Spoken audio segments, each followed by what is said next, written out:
อันในสนับสนุนกันเด้อผู้ไทยละห้าน้ำเนาะมาขายเครื่องยังงานโอดอปเนาะแถมคล้องเนาะแต่งเพลงที่ดาละ5 ชิ้นนี่นะที่เอาพวกเจ้าแล้วไปเอ็ดมิวสิกนี่นะส่งเสริมบ้านเขาเองชาวบ้านทงบ้านท่าตำผ่าแพงงามย่อมข้ามมือดำใจบ่ดำใส่ชุดเต็มชุดเนาะ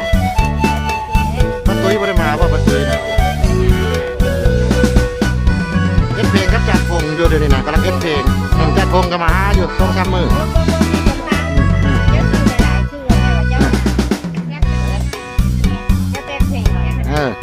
วิรชิตบุญชุก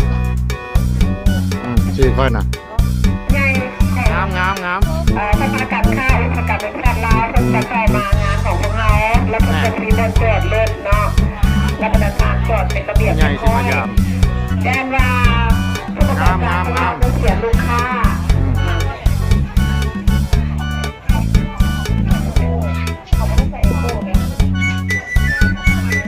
และขอประชาสัมพันธ์อีกเด้อมูลค่าเป็น15,000 กีบขึ้นไปถ้าจะสามารถเข้าไปแลกรางวัล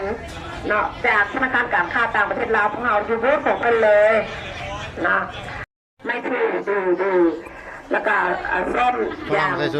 งกระแข็งใส่ได้ดีเนาะตัวว่าสามารถล้างออกใส่เป็นสองก็ได้เป็นอันนั้นใส่หลายเพื่อนก็ได้เป็นใส่ได้พิมพ์บะเมนเนาะสารพัดของคนก็ได้อันของที่มีคุณภาพเนาะข้าพเจ้าได้บอกไปแล้วมันถ้าว่าท่านใดเปิดบัญชีใหม่ท่านจะบริการเปิดบัญชีใหม่เนาะเปิดบัญชีที่ชื่อวันเปิดบัญชีวันเพย์แล้วก็เปิดบัญชี SMS Banking นะแล้วก็ iBank ผลิตภัณฑ์อื่นๆของธนาคารการค้าต่างประเทศลาวตอบพร้อมแล้วที่จะบอกอนันต์บริการแล้วก็จะแจกรางวัลพร้อมเลยเนาะให้ประธานนั่นธนาคารไหน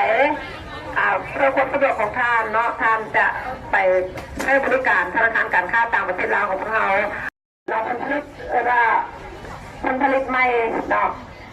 ขนาดซีของพวกเราแล้วนำพ่อแม่ของพวกเราทำมาเป็นนี้บริษัทเสียลาวเป็นขอบคุณสนับสนุนกองทุนสนับสนุนผู้ประกอบ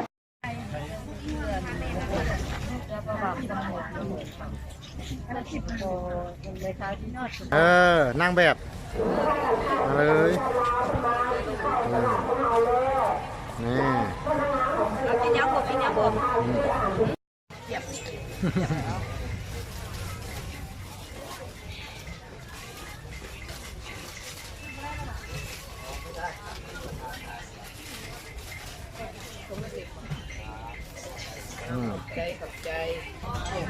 นี่จะปิ้งปลา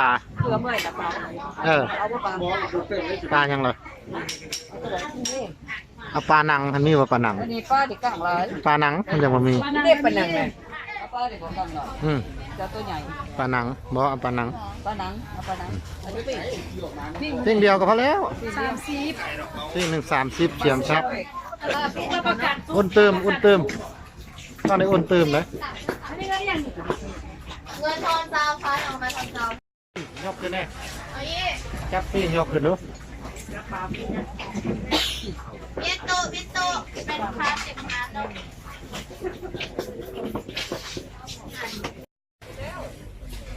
เดี๋ยวป้าปิดมาฮะยังถ่ายรูปก่อนถ่ายรูปก่อน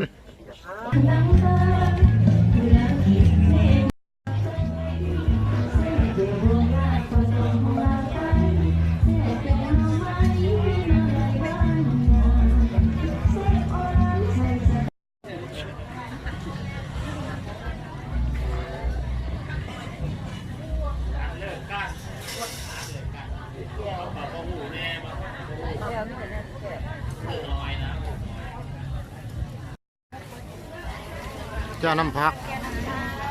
กาดลองชิมรสแซ่บชิมเจ้าน้ำพัก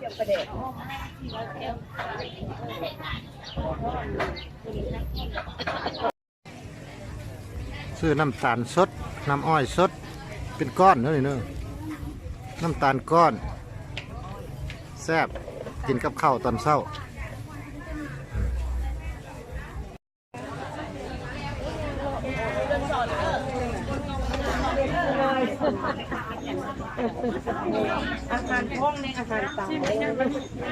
นี่หลายอันเนาะ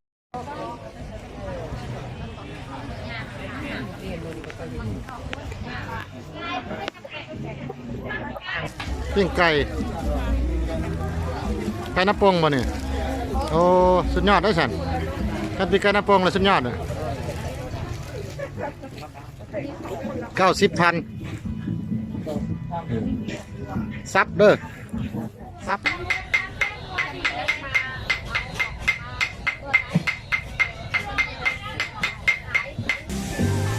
นาคาซิตี้เมืองพญานาค